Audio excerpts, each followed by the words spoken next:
Bersatu bukan UMNO. Bersatu bukan UMNO. Dia desakan supaya Bersatu bubar secara yang blok masuk balik UMNO. Macam mana? Bersatu bukan UMNO. Bersatu bukan UMNO.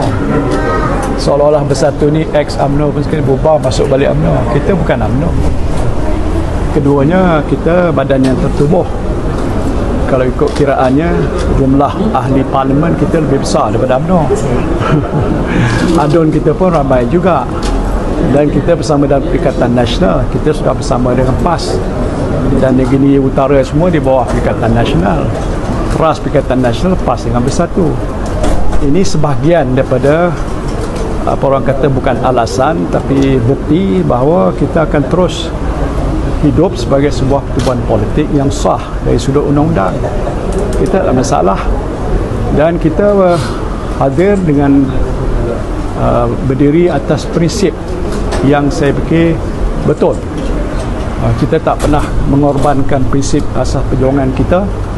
Sebab itu kita tak boleh, sebagai contoh, bekerjasama dengan DAP. Ada orang akan kata dulu, lepas itu dulu. Tapi lepas itu kita buat keputusan untuk meninggalkan DAP dan PH. Itu dah ada dalam keputusan parti kita dulu. Jadi bagi saya, kenapa yang cakap pun saya kenal, Datuk Mustafa, kawan lama saya. Dia kata bubar masuk UMNO. Tak semudah itu. Kenapa UMNO tak bubar masuk Bersatu? Kenapa? Kalau katalah. Tapi saya fikir itu terserah pada. Tapi pendirian parti kita akan terus kekal kokoh.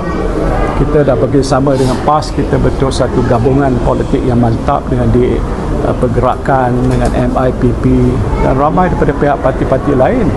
Macam saya sebut tadi, Sayap Bersekutu mendapat sokongan daripada bekas-bekas ahli-ahli parti Barisan Nasional yang lepas. This is the latest development.